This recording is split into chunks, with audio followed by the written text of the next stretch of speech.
Welcome to the Time for a Reset podcast, the podcast where I, Paul Frampton, interview senior marketers on the big issues of the day and the thing that they want to see reset with an ever-changing landscape.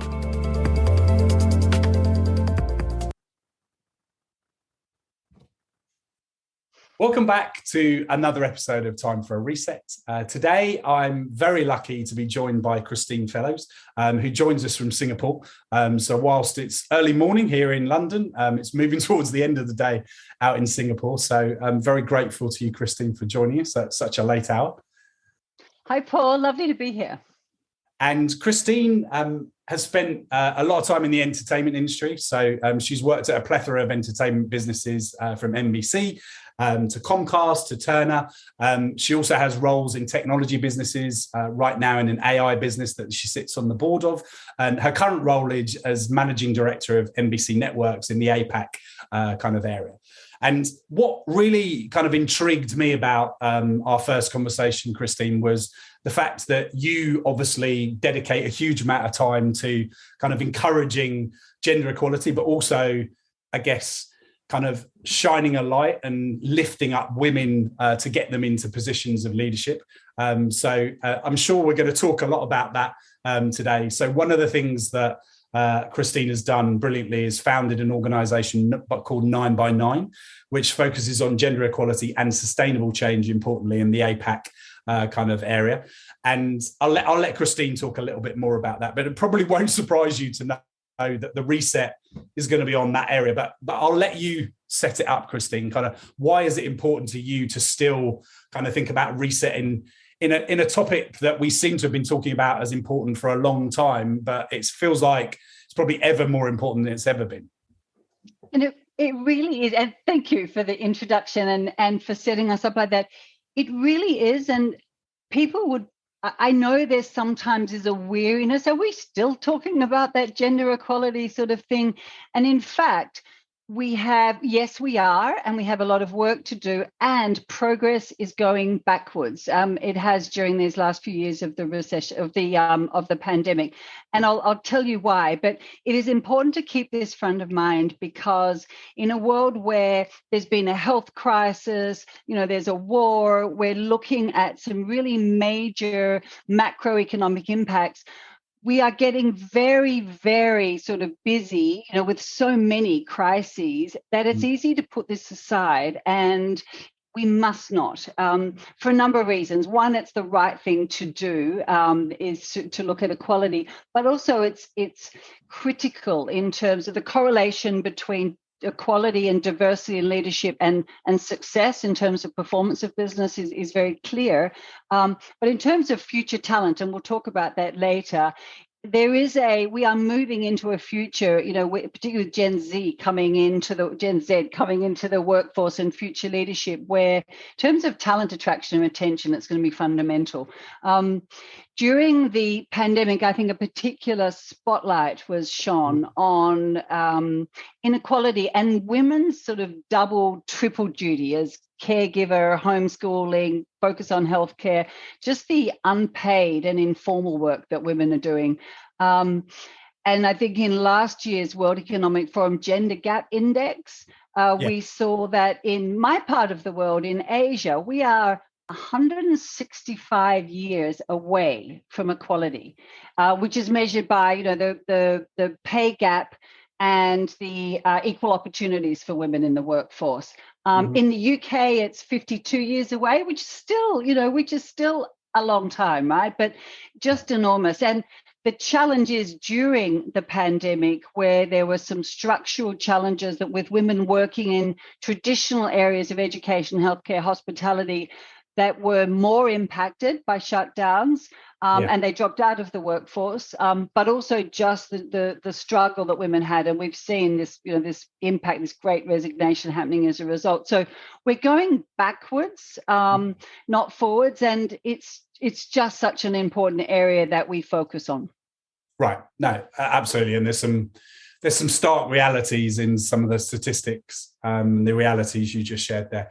So there's a couple of things I'd love to dig into a little bit more. Firstly, I mean, what stands out there is 52 years versus 150 plus years in Asia. Now, I'd love to hear your view about why you feel Asia is kind of so far behind, and what the particular challenges are in the APAC region. And that, I mean, clearly we have a global kind of this is an issue as big as something like COVID, and everybody can get behind COVID because it suddenly affects every individual person. But then so does equality. Everybody kind of sees that. Yet certain parts of the world are probably slightly more kind of embracing of diversity, and some aren't. And it feels like Asia has always had a bit of a challenge there. So maybe because you've lived there and you've experienced it for the whole of your corporate career, you could maybe shine a light on that. Yeah. Look, as a result of what we saw during the pandemic, myself and April Hu co-founded an organization called 9x9, a not-for-profit, and we just with an amazing group of sort of sponsors and corporate supporters, undertook an extraordinary research program that went across China, India, Japan, Hong Kong, Singapore, and Indonesia, just the most populous sort of regions in the world, and a very, very diverse sort of workforce. And we surveyed women in the workforce and their experience and expectations of gender parity, just to understand what the situation was, because, and it varies, as you know, there's many markets in Asia, and the data is completely different in all of them. It's not a homogeneous region. It varies enormously. However, what the research showed was that women, and this was a little shocking to us, 80% of women in the region felt that they had gender equality. When asked about how things were going there, and we gathered 7,500 individual stories from women that talked about their experience in the workforce. Women generally think that we've got equality. If we're treated well, then things seem to be fairly okay. Things must be equal, and it's simply not the case. In this part of the world, there's a gender pay gap for women, and it varies. It's from 6% to 47%. Singapore is one of the better ones, but there's still, India and Japan are some of the worst. But also, the only 20% of women are in leadership. So the leadership is 80% male, and that, and still women feel like things are pretty equal, and they're not.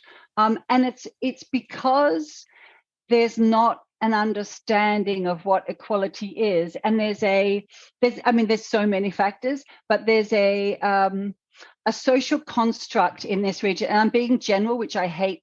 Sure, no, I know you can't. Yeah, you can't. So different. Say Japan's the same as China or Indonesia, but no, you can't. But there tends to be culturally a lean towards collectivism as opposed to individualism, as in the West. And most societies are patriarchal. And so women grow up with an absolute understanding that their role primarily is as mothers and with a commitment to the family. And there's enormous pressure, and that social structure does move over into the workforce. So you're not going to see women, burning their bra and, standing with placards outside buildings. Women don't speak up as individuals so much. And again, I really don't want to be general, but culturally, there's a different sort of construct here that's quite institutionalized in most of these markets. Now, I do believe also that there's a generational shift. Women are coming out of tertiary education. I mean, equally in many markets, more educated than men, and going into the workforce. And we're seeing this around the world. There was a really interesting study. Our study was focused on Asia. It was an interesting study by McKinsey and the Lean In organization recently that talked about the broken rung.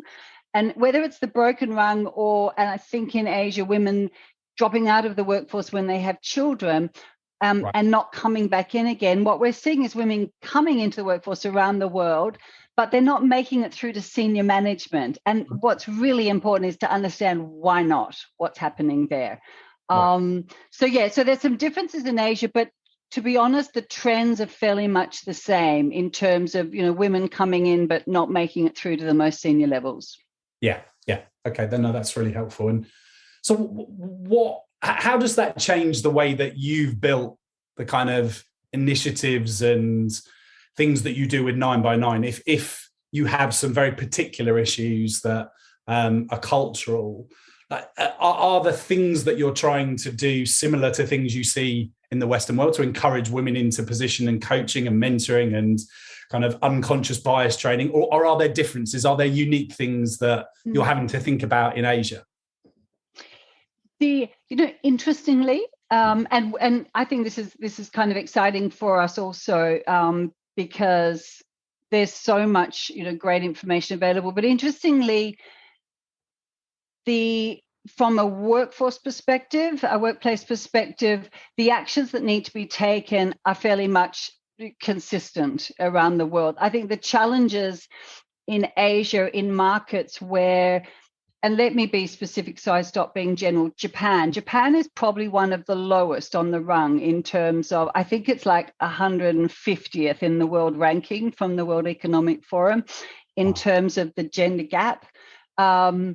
There, again, because of the societal construct, women don't believe that they should be leaders. That's a man's job. That's how they grow up with a belief set and a value set. Yeah. So those things will be there. Those influences are different. But what needs to change in the workplace, which is where our work is focused, are very much consistent with what you see in the West. We just need to put a cultural filter on so that we know how people are showing up in the workforce. And there are three stakeholders that need to be considered. So there's the organizational level, there's the management level, and there's the individual level. What was interesting to us is we actually statistically were able to, through the data, see which of those stakeholders had the most impact in terms of driving change. And by an enormous amount, it was the manager level. So it's important that an organization has policies in place, that an organization shows visible proof of valuing women and giving women a voice and promoting women and having women in leadership.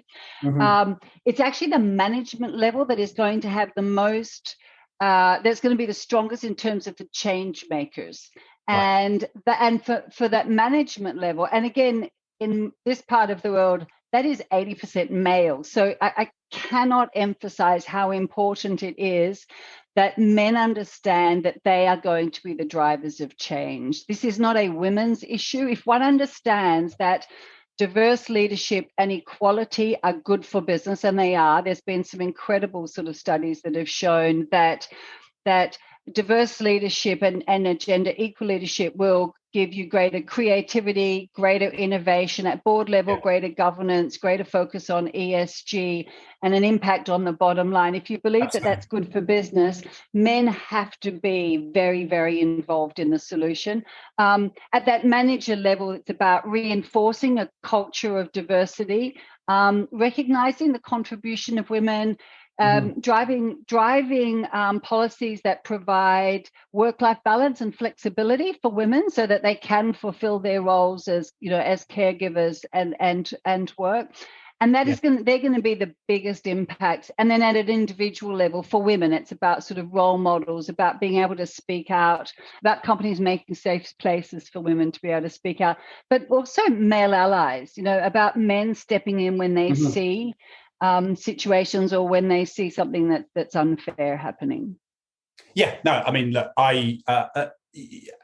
you will know, and a number of others will know listening, that's a particular passion of mine, is trying to encourage more men to actually lean into that, because I feel like it's been an accepted view that the way that we'll drive more change is by men and women having more conversations together, and by men actually leaning in the way that you just articulated. Yet, still, it's fairly rare to see vocal male allies. That they're few and far between. So how do you think about how you actually get men to do those things? Because I think some of the things you talked about make total sense, right? Encouraging more flexibility, ensuring that they call out bad behavior, et cetera, et cetera. And a lot of men will observe them and go, I think that should happen, but yet themselves don't lean in to do anything about it if they're in a senior position.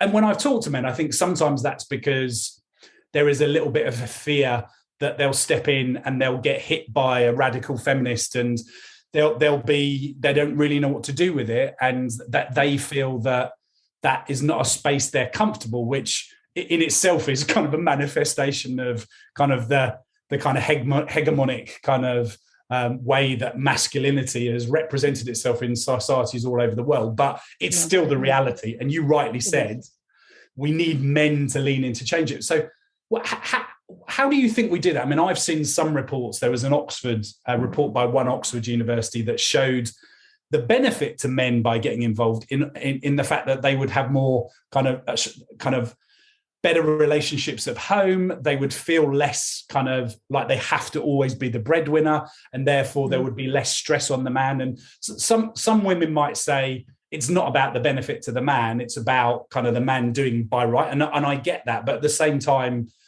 I think we both know that in messaging, in order to get people to do things, you have to tend to kind of cognitively play to the things that actually they see as a benefit. So I'm kind of interested in how you think we get men to actually do what we both think is important. Yeah. And look, and this isn't the answer, but there is going to be a generational change. Any of us who have 20-something-year-olds around us would say generally that's a really different generation.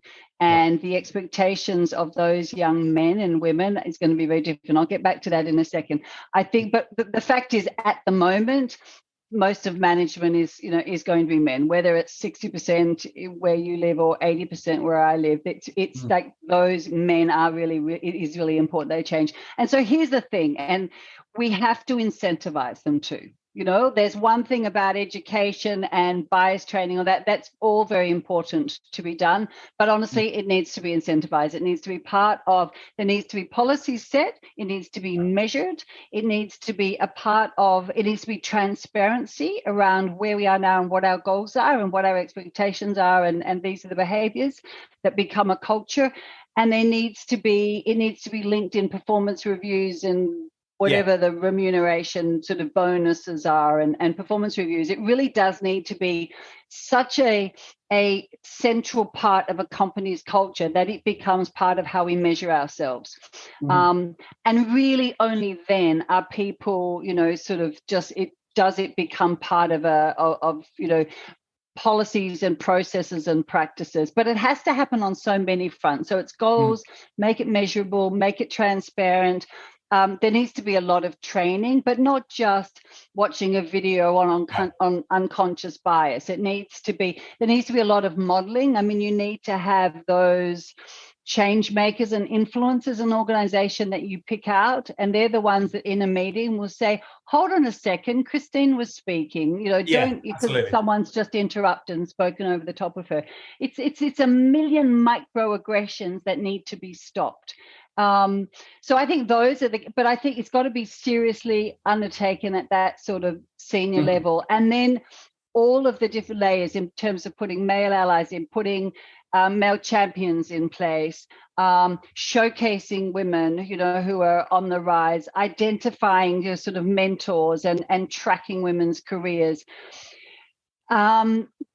Creating opportunities for work-life balance, putting parental leave and making men take it. I mean, our work, because we can't boil the ocean, is really focused on, or at 9x9 is focused on in the workplace. But I truly believe that until you have equality in the home, you're not going to have equality in the workplace. So until men feel comfortable taking the 4 months parental leave along, or instead of their wives, then it's still always going to, one of the markets that I oversee is Australia, where people traditionally take, 1 to 2 years maternal leave. Right. And the fact is, for a woman, even though legally you need to hold a job at a similar level open for her to return from the 1 to 2 years maternal leave, what the data shows us is during that time, her male counterpart has been promoted, is on a different salary level, has been upskilled with the experience of 2 years that she will never catch up on. And so that is always going to be a challenge for women to take that time out when men aren't taking time out. So there's so much to do that is on that is multi-layered at an org level, a management level, and an individual level. It really is for companies to really take it very seriously and absorb it as, in every aspect of workflow and culture. And they will do that because they understand that they need to do that to attract talent in the future, to retain talent, to drive creativity and innovation, and to impact the bottom line. Great. Wow. There was so much in there, Christine, some fabulous advice around like just some small things that men can do to intervene to stop women getting interrupted or kind of stop some of these microaggressions. But also, I love your thought about infusing a DE&I approach across the whole of an org. I mean, rather than just having these side initiatives or International Women's Week or these almost like in the advertising world, we talk about like campaigns or kind of periods where, or in entertainment, right? You have the first episode of a show and it goes high and then it starts to drop. The problem is this needs to have a steady heartbeat the whole time if it's going to improve. And it doesn't mean you can't have some focus time, but it kind of feels that DE&I gets focus every so often, and a lot of people lean in and then they step back and they focus on other things. And then someone reminds them that there's a particular day or there's a particular statistic that's not good in the company. And everyone leans in again for a little while, but it's the consistent, sustainable change, to use your kind of phrase, that I think is so key. It is, Paul, and it's not an HR function. I think that's the other piece, is you take this out of HR. It's not an HR or talent development function. It's got to be a management function. And it has to be measurable and transparent. You should know what percentage of your leadership is female, what percentage of your VPs, what percentage of your directors, what percentage of your managers and your entry. And why is it that you've got 50% entry level of females and 20% managers? What's gone on in between? And then you start to look at, well, what are our promotional and performance review practices? Because there's a problem there. It's not because women get stupider as they go on, right? There's a problem there. Absolutely. So why are they not being promoted equally? Let's look at the way we're hiring. Let's look at the way we're thinking of fit. Then you get down, I mean, every single step along the journey you need to have a look at and see how we've got to change that. But I would suggest also certainly the promotional practices, hiring practices and promotional practices, awarding special projects, giving visibility. These are all areas that where there's an enormous amount of unconscious bias at most organizations. Yeah, no, I completely agree with you. So how have you seen it done best? I mean, a lot of organizations have got a DE&I role, and as you say, it often sits in HR, but that's just a coordinator or someone that kind of spends most of their time doing just that. It requires the whole organization and the leadership top down to do it. How have you seen it best? I mean, I'm sure sometimes it's because you have a very progressive CEO, male CEO, that goes, we're just going to do this differently. But that's probably rare, I'm guessing. So in your experience, like have you seen organizations that actually do what you're saying, or are those organizations just far and few between as well? Look, we're in a position where there's such an enormous gender gap everywhere in the world. I mean, I think maybe Norway, the Scandinavian countries seem to be at the top of the Scandinavian countries, and New Zealand, I think, are in the top 10, but really everywhere, a very progressive, place like the UK, there's still 52 years gap is not a small thing, right? So you're right, most are not doing it so well. There's been a lot of data that has shown that when there are women on boards and women in the C-suite, in senior management, that does correlate with a more diverse organization and one that is more equitable. And that is one thing that has to happen. And this is the catch-22, right? So if you go back to the data that 9x9 showed, if 80% of women in the workforce in Asia don't think there's a problem because they don't know that there is gender inequality, because they don't know. I mean, they just think, again, if I'm treated nicely and I'm having a nice time at work, then things are fine. So they're not That's an awareness issue. Yeah. They're not aware, but so they're not sort of speaking out and driving change. If 80% of leadership are men, and there's no reason for them to drive change because things are going fine, and they're not seeing that there's an issue, no one's driving change. There's no change. Yeah. So thus change has been slow, and in fact, it's just gone backwards. So it's a little bit of a catch-22. We need to get more women onto boards. We know that when there are more women on board, there's a greater focus on governance and ESG, environmental, social, and governance issues. We've got to focus on the S. I think boards are much more focused on environmental and sustainable, and supply chain sustainability and what have you in these last few years. And the social, the S part of ESG around diversity, inclusion, and belonging, that's starting to be more of a focus. But we know when there are more women on boards, there is greater focus on that.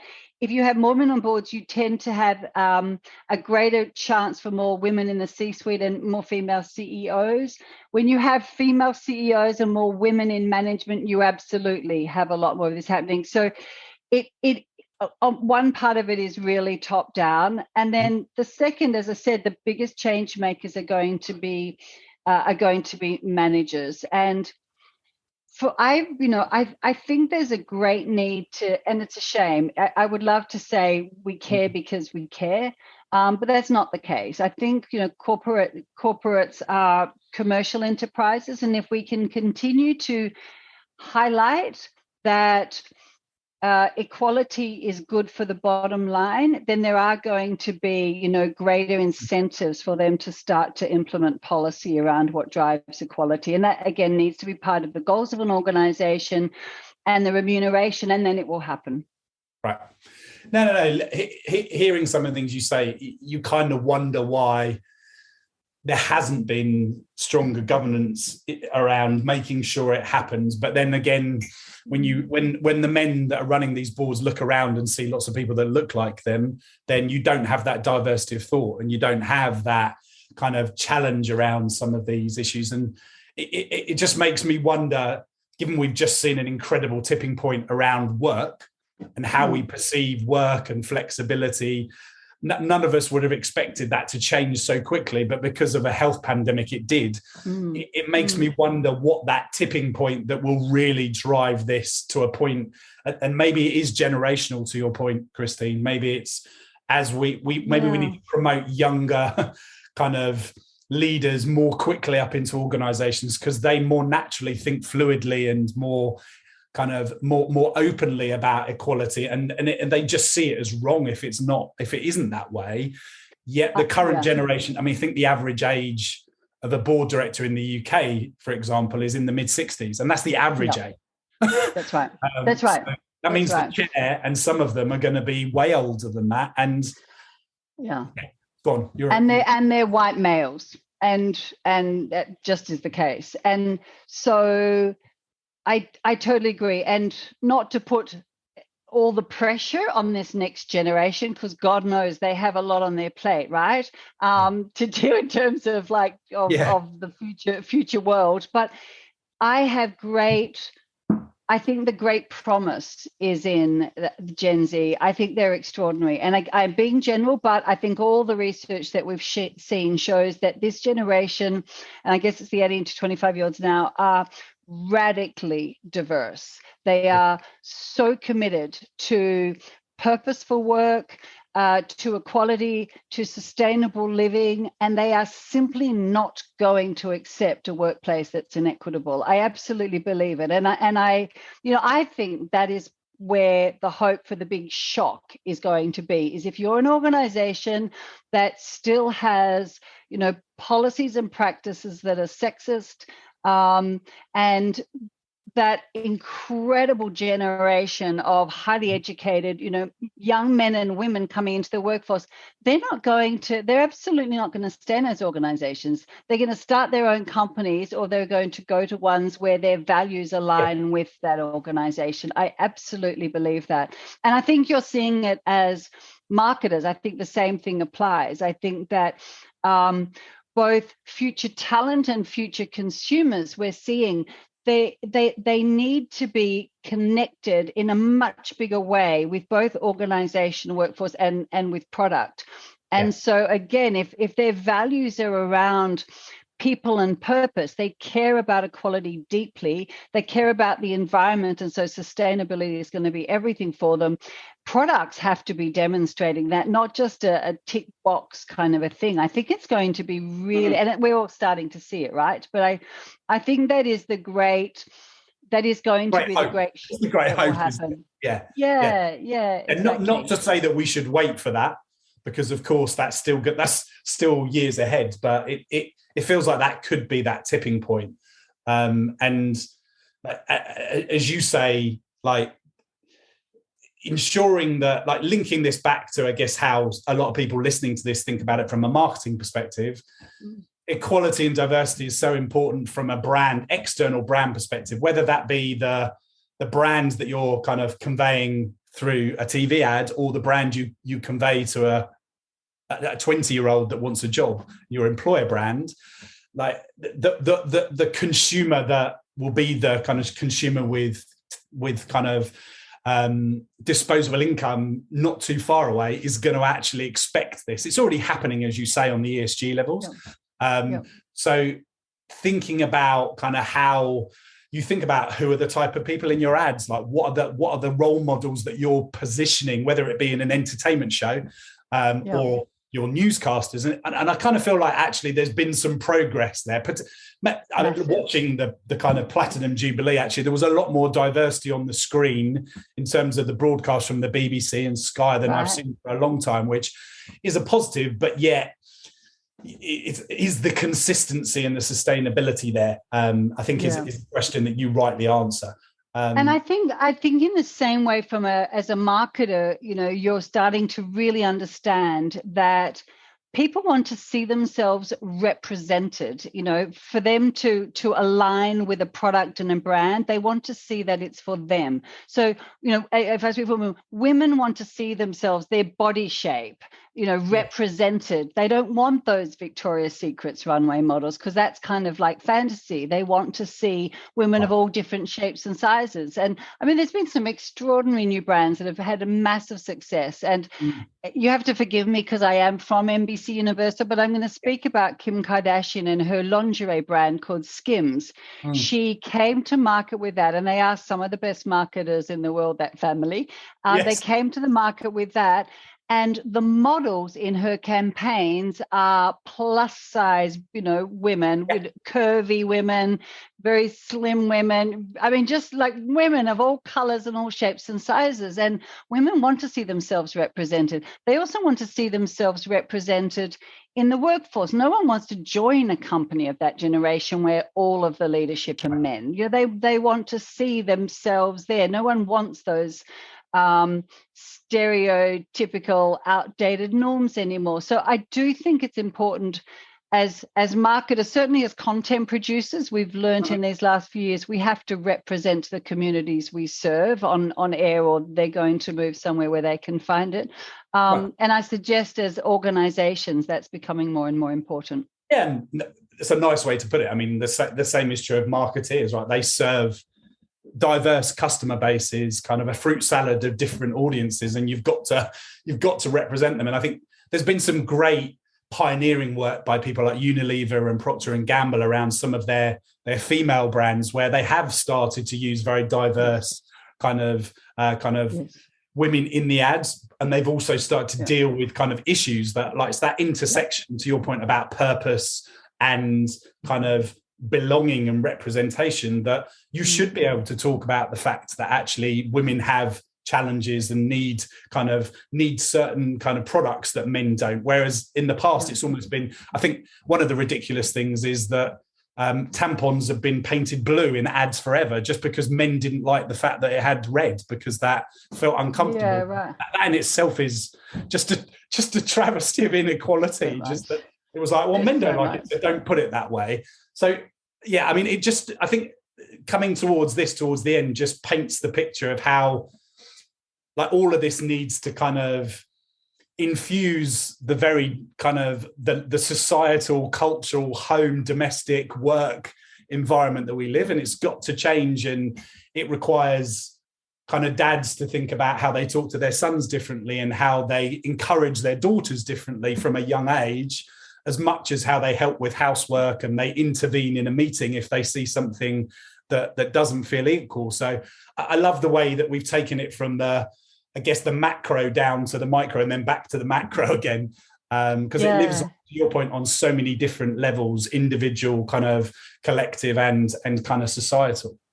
It really does. And it's such a big issue, and the change that's needed is so big. We are so far away, right? But there are big things being done. In California, they've passed a law that requires that boards that are going to be listed, have to have diversity on the boards. Goldman Sachs actually came out with a policy said that they will not lead fundraising for IPOs of any company in the future that doesn't have at least diversity on their boards with 2 diverse directors. I think in the UK, the FCA, the regulatory body there, have also put in some mandates around board representation, and quite strong ones, like 40% is the goal, I believe, in the UK. So big things like that have to happen.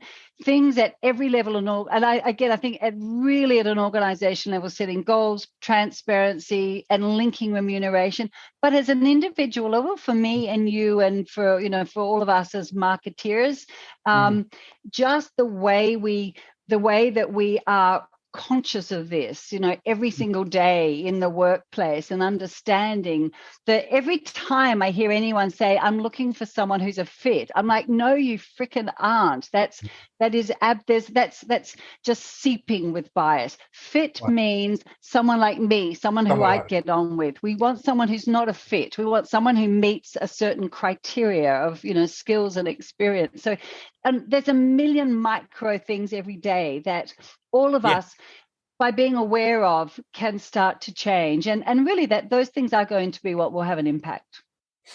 Well said, Christine. Well, I think I was going to ask you for some individual advice, but I think you've given lots of advice that people can take away from this. So maybe I'll ask you one final question. Like, you obviously spend a lot of time thinking about this. You spend a lot of time leaning into it and trying to drive the change yourself and building platforms, whether it be through 9x9 or the Harvard group. But what do you kind of personally think that what are you working on to get better at this and to try to make sure that you're doing as much as you can? Because you're already somebody that is fighting harder than the average. So I'm just interested in, like, in the spirit of vulnerability, like, what do you think you could be doing more in this space? It's a great question.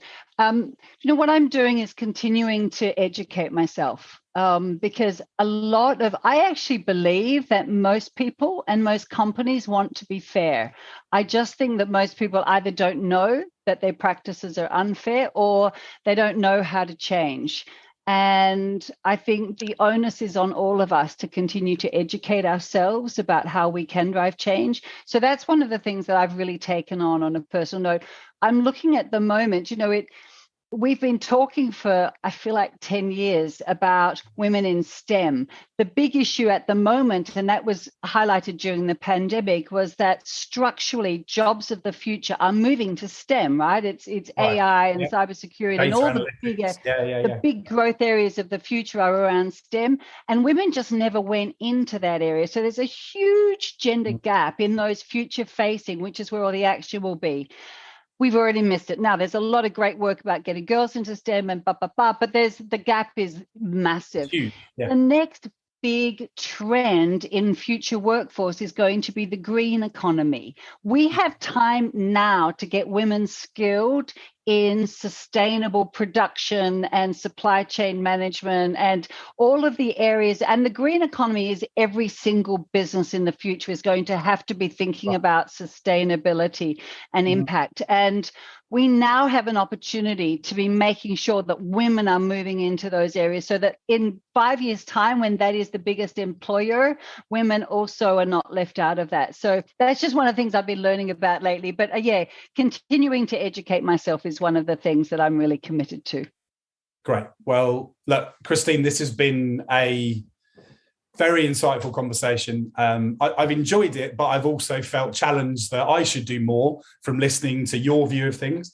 And it's helped me piece together some things and think about, as you put it, like the multiple layers of how we need to drive change and the urgency with which to do so, given what's happened in the last couple of years has put us back by a generation. So thank you so much for making the time and coming to talk to us today. Thank you so much, Paul. I really appreciate you inviting me. Thanks. Thank you. Thanks for tuning in to another episode of Time for a Reset. I hope you enjoyed this one as much as I did. We'll be back talking to a senior marketeer very soon. Make sure you don't miss out on any new episodes by subscribing on Apple, Spotify or SoundCloud, and leave us a review at timeforareset.co.uk.